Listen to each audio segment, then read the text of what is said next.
Bonjour à tous et bonjour cher maître, cher Laurent.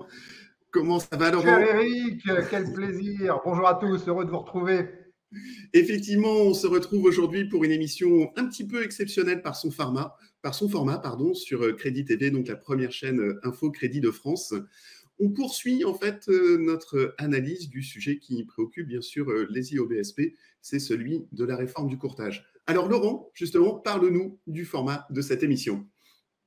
Eh bien, nous allons profiter des informations recueillies lors de nos émissions précédentes et nous vous proposons avec Eric dans cette émission en fait la synthèse de ce qu'il faut retenir sur la réforme du courtage au moment pratiquement où le décret et l'arrêté vient de paraître. Donc on a tous les éléments. Nous allons profiter des déclarations, des informations qui nous ont été données par les associations professionnelles, par les pouvoirs publics et les intervenants. Et donc, nous avons préparé cette sélection pour vous avec Eric. Merci Laurent. Effectivement, retour en image donc sur les temps forts des interventions des différentes personnes qui sont concernées et qui ont construit et élaboré cette réforme du courtage. Je pense bien sûr à la députée Valéria Faure-Monsion, je pense à la CPR et toutes les associations professionnelles. Et je vous propose tout de suite qu'on regarde notre première thématique consacrée au but de la réforme. Et on se retrouve juste après avec Laurent pour commenter ces premières images.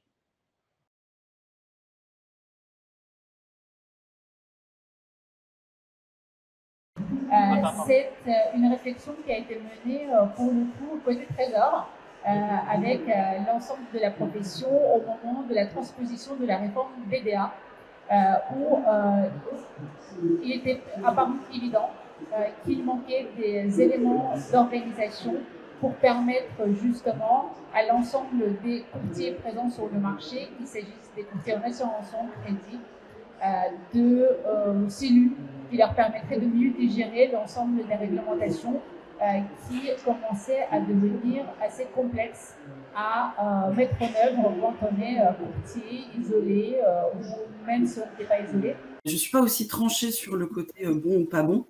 Je trouve, moi j'ai juste fait des constats avant cette réglementation, c'est on n'arrive pas à répertorier tous les courtiers qui sont présents sur le marché. Et il peut y avoir des courtiers qui font partie de grosses franchises, de gros réseaux, donc présents au niveau national, mais aussi des TPE, des indépendants.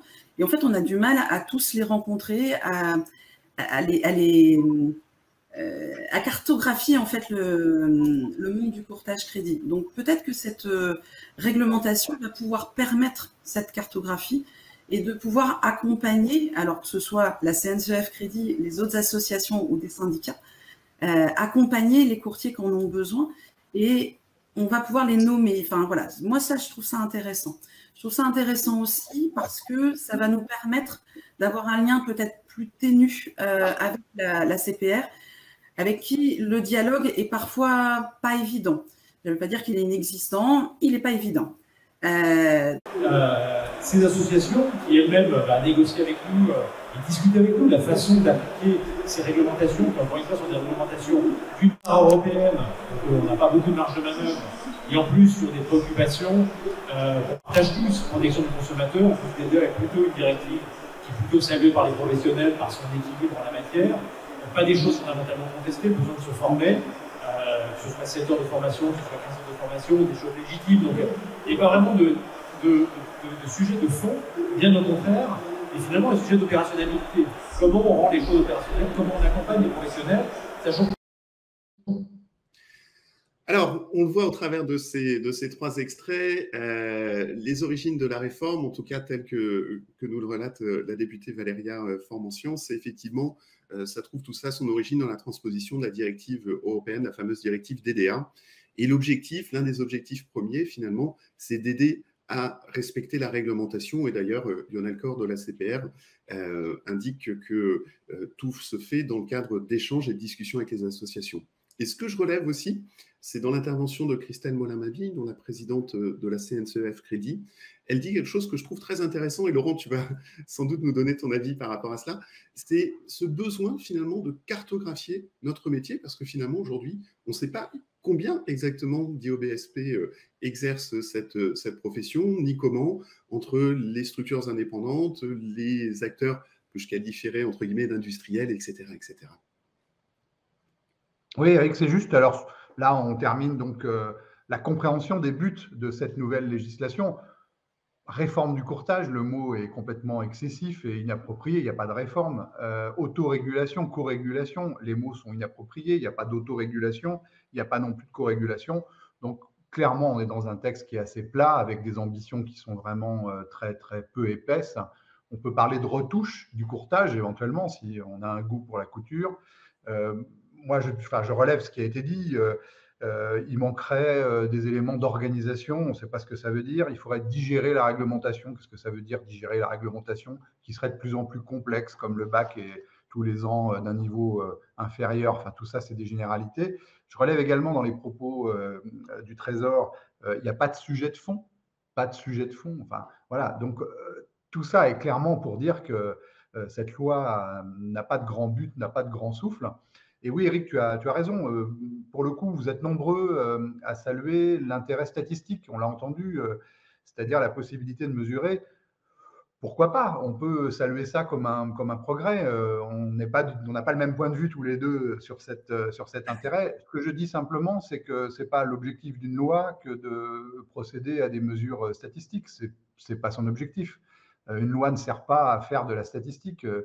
Voilà, on a des organismes pour ça. Donc, globalement, on est contraint de constater objectivement que cette loi n'a pas beaucoup de souffle et n'a pas de grands objectifs. Très bien, merci Laurent. Alors, on vient de voir les objectifs de cette réforme, même si voilà, on peut avoir des opinions un petit peu divergentes. Ce qui peut être intéressant, c'est aussi de voir comment cette réforme va organiser et quels sont les moyens dont vont disposer les différents acteurs de la réforme.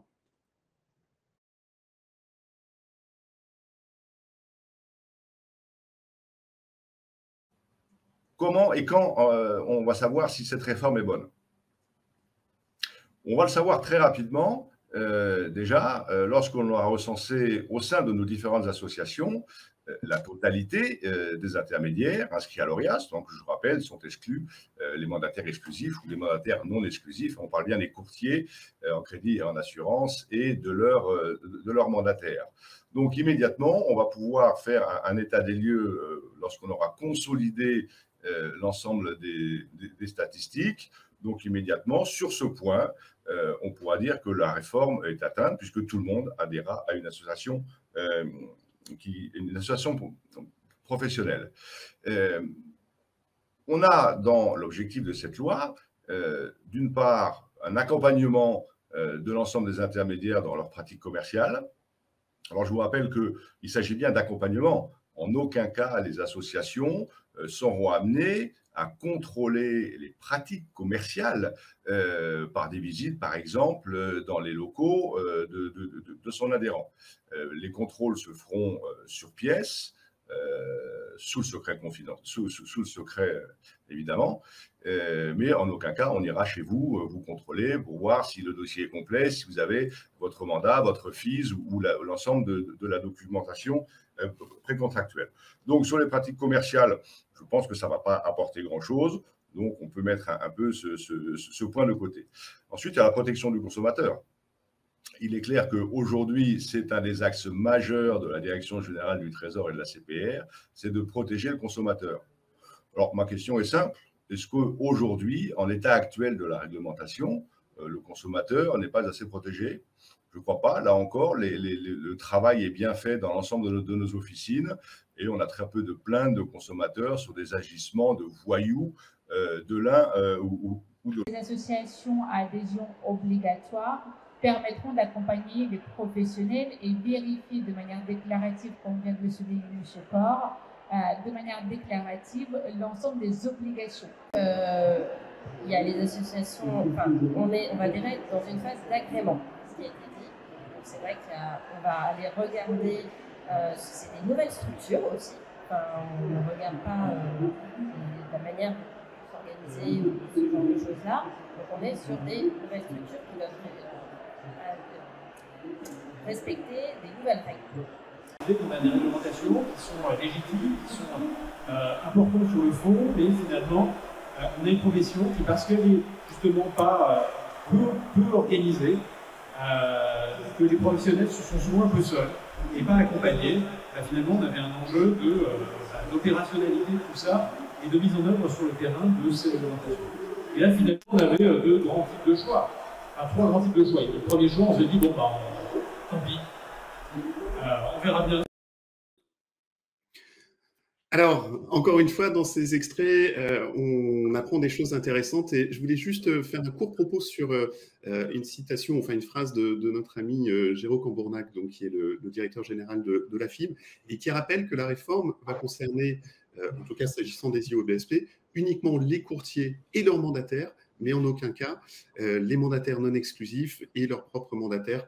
On pense notamment au métier du recoupement de crédit. Alors, Géraud, toujours, rappelle qu'il s'agit bien d'accompagner les professionnels du courtage, mais pas de les contrôler. Et on retrouve ces mêmes termes du côté de la députée Valéria Faure-Mention. Et ce que je note, c'est que ce soit la CPR ou Lionel Corr de la Direction générale du Trésor, parle bien effectivement de nouvelles règles qui vont concerner les associations.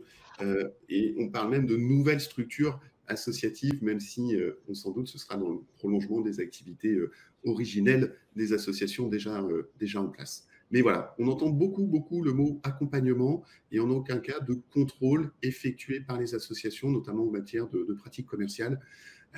On en reparlera peut-être tout à l'heure, Laurent, mais est-ce qu'on n'a pas un petit peu oublié dans cette réforme le consommateur finalement? Oui, c'est d'ailleurs ce que dit Géraud Cambournac de la FIB aussi, avec beaucoup de raisons. La réforme concerne les courtiers, concerne leurs MIOB et leurs salariés. Les salariés vont être un gros sujet des éléments de vérification et de contrôle.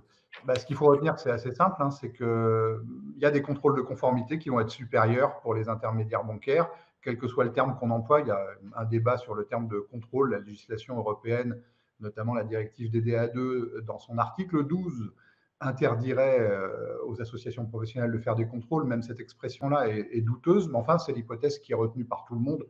Donc, considérons-la comme celle qui va s'appliquer. Qu'est-ce qui va être le comment? Simplement de comprendre que la CPR va continuer à faire des contrôles de conformité. Et puis, ces contrôles de conformité, quel que soit le terme qu'on emploie, quel que soit le vocabulaire, accompagner, contrôler, surveiller, tout ce qu'on veut, veiller à, les courtiers d'assurance et les courtiers en crédit auront des comptes à rendre sur des sujets de conformité. On peut en citer des sujets vraiment précis et concrets: la médiation de la consommation, l'honorabilité des salariés, la compétence et la capacité professionnelle des salariés et l'assurance de responsabilité civile professionnelle, qui ne devrait pas être d'un contrôle extrêmement difficile puisque c'est une condition d'immatriculation à l'ORIAS. Et puis, on peut citer un dernier exemple concret qui est le respect du code de bonne conduite de l'association professionnelle. Sur tous ces sujets, les IOB vont devoir faire un effort de mise en conformité assez rapidement. Donc, il y a un effort de mise en conformité à faire. Et je rappelle pour finir, mise en conformité, c'est respecter la protection du consommateur qui est déjà fort bonne en France. Et on peut profiter d'un effort de mise en conformité pour respecter la protection du consommateur pour protéger le courtier. Très bien. Alors, on va le voir dans la prochaine série d'extraits vidéo, que justement les courtiers ont le sentiment que dans la réforme, un certain nombre de sujets ont été oubliés. On le voit tout de suite en images.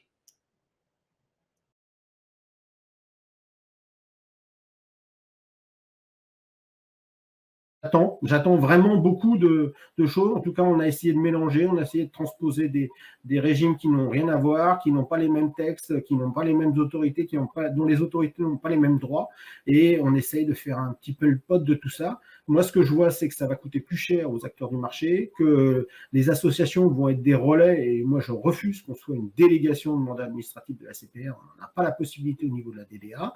Et que derrière, les accompagnements et tous les éléments dans les textes ne sont que des vœux ou des conseils mais en tout état de cause, il n'y a pas de sanction. La sanction, c'est la CPR qui est la seule aujourd'hui autorisée à en prononcer, et je ne pense pas qu'avec ces, je ne sais plus combien, 60 ou 70 contrôles par an, ça changera grand-chose. En tout cas, ce n'est pas les associations qui vont aller dans les cabinets. Ça ne sera absolument pas et légalement pas possible. Alors, doit-on qualifier cette réforme de bonne ou pas bonne? En général, lorsqu'on fait une réforme, c'est qu'il y a un manque. Bon, ce manque, pour moi, il y a un problème au niveau législatif. On a voulu mélanger deux métiers qui sont liés au BSP et les IAS dans une même réforme. Cette réforme, pour moi, n'était pas optimale parce que je pense qu'il fallait déjà faire monter en compétences l'IOBSP, notamment les droits de l'IOBSP, la reconnaissance de notre mandat, les reconnaissances de notre activité, car on a des divergences totales avec l'autre monde. Moi, je pars du principe que plus on parle du courtage, mieux c'est pour nous. Puisqu'en fait, on est une profession intermédiaire. Qui dit intermédiaire dit nous sommes un petit peu coincés entre le consommateur, coincés entre l'établissement bancaire. Et notre rôle, de plus en plus, se situe sur le conseil et nous allons nous retrouver, nous, à défendre véritablement le consommateur par rapport à l'ensemble. Quels sont nos droits? Le premier droit, c'est celui d'exercer librement notre métier, qui nous est refusé par certaines banques. Voilà, c'était un peu un discours général, mais ça me semblait important de planter ce décor-là et de présenter au niveau de la CPR comment on voyait les choses. Donc la question posée mérite donc de revenir sur l'objectif de la réforme qui permet notamment à la CPR d'exercer un contrôle qui est sans doute nécessaire, et ça encore ce n'est pas une mauvaise chose, mais qui oblige quand même, qui nous oblige à avoir une focale un peu sur l'IOBSP.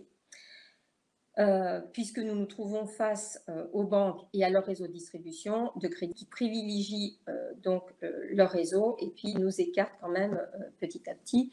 Donc, on ne peut pas ne pas parler quand même de la protection du mandat. Donc, pour moi, en fait, l'IOBSP donc, a un statut et un rôle dans la mise en œuvre du crédit. Il doit donc être reconnu à sa juste rémunération. Donc l'idée un petit peu de la réforme, elle doit s'accompagner de règles du jeu du crédit. Je voulais simplement montrer à l'écran ce commentaire d'un de nos auditeurs de ce matin, Michael Jaffrelot, qui nous dit voilà, qu'il partage de manière assez concrète nos analyses, mais il constate, il rappelle qu'il a le sentiment que rien n'évolue dans le bon sens pour les IOBSP. Alors, peut-être un mot, Bérangère, avant de répondre à la question du jour. Bérangère. Oui, bonjour. Le message de Mickaël est tout à fait à propos et je pense qu'on peut même attaquer mon intervention dessus. Rien n'avance dans le bon sens pour les IOB et Mickaël avait tout à fait raison. Et rien n'avance depuis des années dans le bon sens, on n'est pas respecté, on n'est pas écouté. Mais malgré tout, il y a des choses. C'est pour ça que l'UIC a été créé en 2019 et le fait d'avoir un premier syndicat professionnel, puisque jusque-là, il n'y en a pas. Et j'expliquais la semaine dernière la différence entre un syndicat qui est corporatiste et qui défend un métier par rapport à une association. C'est un élément. Ça, c'est dans le bon sens. Le fait aujourd'hui que quand j'écoute tout à l'heure Aurora Patelou de la compagnie des IOB, qui a été très ferme sur le fait que sans mandat, il n'y avait pas de respect de la profession, que sans mandat, il n'y avait pas le droit du consommateur respecté, ça aussi c'est une avancée. On voit certaines associations qui commencent à se positionner et j'en suis extrêmement heureuse. Au niveau des avancées, également, il y a actuellement, l'UIC a mis en place des procès, exige des banques le respect de notre mandat et il y a une prise de conscience qui est en train de se faire. Le nombre d'adhérents qu'on a partout. On va même dire que le nombre de banquiers sur LinkedIn qui regardent mon profil tous les matins, c'est qu'au niveau des banques, ça commence à parler, que les banquiers ne sont pas tout puissants, que notre mandat doit être respecté. Donc, je ne dis pas que tout est gagné, au contraire, c'est un petit chemin, on avance petit à petit, mais effectivement, Mickaël, rien n'allait dans le bon sens, mais aujourd'hui, on travaille à remettre un petit peu le courtier au cœur des dispositifs, et je pense que plus on sera nombreux et unis, plus ça va avancer vite. Alors, ce qui est très intéressant dans tous les extraits que l'on vient de voir, c'est qu'au-delà de la notion de contrôle ou d'accompagnement, encore une fois, peu importe le terme que l'on utilise, beaucoup d'acteurs du courtage ont vraiment le sentiment que la réforme a oublié des choses essentielles.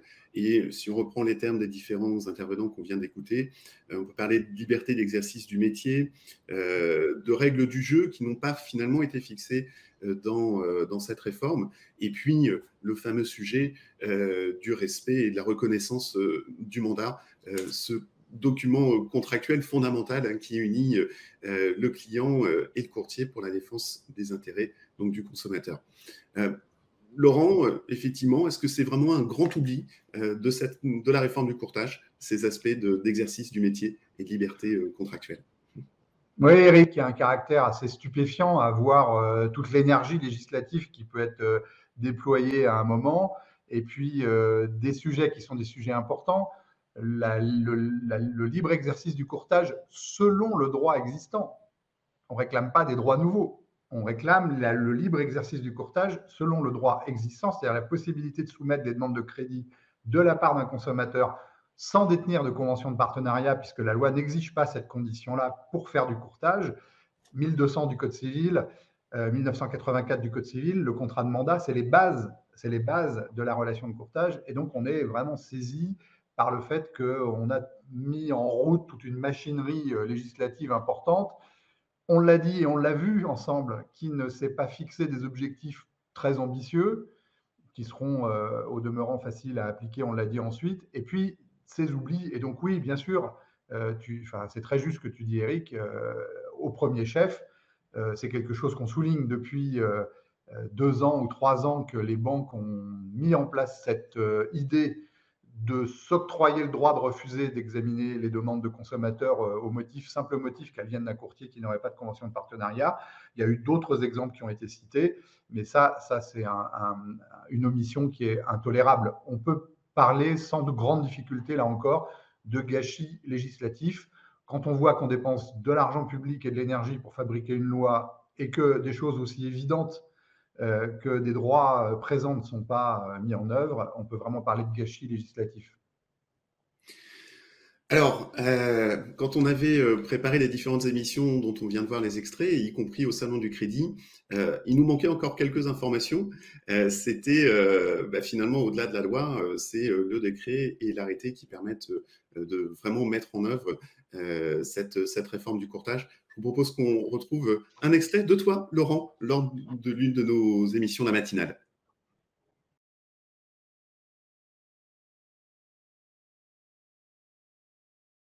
Moi, je rappelle simplement qu'accompagner, c'est partager le même pain sémantiquement. C'est curieux, hein, l'idée de partager du pain dans un texte légal. Tout ça pour dire qu'il y a encore du travail à faire pour définir de façon précise ce que va être l'accompagnement. Suivi d'activité, je répète, dit la loi, et accompagnement. L'adhésion étant une des modalités ou une des fonctions de l'accompagnement, un sous-produit de l'accompagnement. Donc, ça va être quoi? Accompagner. Aurora Patlou a très justement rappelé que quelque chose qui est clarifié ou qui est clair est que le contrôle, la notion de contrôle, va rester à la CPR. Comment accompagner sans contrôler? Comment suivre une activité sans contrôler? Voilà, des questions qui se posent aujourd'hui et pour lesquelles les réponses des associations sont intéressantes. On peut ne pas leur en vouloir de ne pas avoir aussi de réponse définitive à ce stade. Hein, on est au début d'un processus.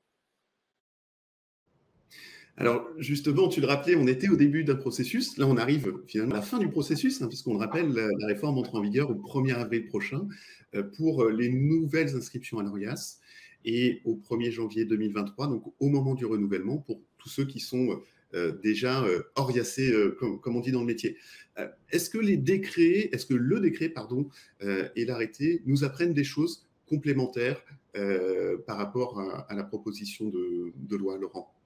Le décret et l'arrêté du 1er décembre sont dans la vraie pure veine de la loi. Donc, on va dire il y a des précisions qui sont intéressantes, mais c'est vraiment des précisions d'exécution. Il n'y a pas de changement, il n'y a pas de changement profond. Ce qui est, je ne vais pas m'auto-commenter, mais deux choses. Je vais d'abord commenter ce que tu as dit, Eric, pour dire qu'on n'est pas vraiment à la fin en réalité d'un processus. Bien sûr qu'on s'approche de la fin et qu'on franchit des étapes importantes. L'étape finale d'un texte de loi, ce n'est pas sa mise en œuvre. En réalité, comme on a trop tendance à le penser, à le croire et à le proclamer tout le temps, et en particulier en France, L'étape finale de cette législation nouvelle, ce n'est pas le 1er avril 2022 ou le 1er avril 2023, c'est le moment, quelque part en 2024 ou 2025, ou après, où on examinera les résultats de la loi, où on examinera ses effets. On a trop tendance à penser que parce qu'un texte, et c'est souvent le cas dans l'administration française, que parce qu'un texte a sa loi, son décret, on peut partir à la pêche, prendre ses gaules et passer à autre chose. C'est catastrophique comme façon de penser. On attend de cette loi des résultats. On vérifiera les engagements et les promesses et les intentions qui ont été données. Et là-dessus, moi, je veux souligner quelque chose aujourd'hui, après la parution donc, des décrets, c'est le rôle essentiel que doit jouer la Banque de France et la CPR dans le succès de cette loi. On a vu ce qu'il en était des courtiers, on a vu ce qu'il en était des associations, elles se mobilisent toutes très activement, on ne peut pas leur faire de reproches là-dessus vraiment, enfin absolument pas même. On a vu ce qu'il en était de la protection des consommateurs, Eric, peut-être tu en diras un mot, mais qu'est-ce qu'il y a à dire de la Banque de France et de la CPR? Et là, il y a un sujet énorme, énorme. La CPR doit changer de méthode de fonctionnement. La CPR doit changer de culture. La CPR doit se doter de moyens. La CPR qui fonctionne de façon bunkérisée, qui ne rend compte jamais rien à personne, qui fait tout dans son coin, doit devenir un instrument de dialogue. C'est un changement radical. Ce qui est attendu de la CPR, c'est un changement radical. Ça a été souligné dans plusieurs des extraits qu'on a entendus. La CPR doit dialoguer. Elle n'est pas construite, la Banque de France et la CPR, pour dialoguer, elle est construite pour contrôler.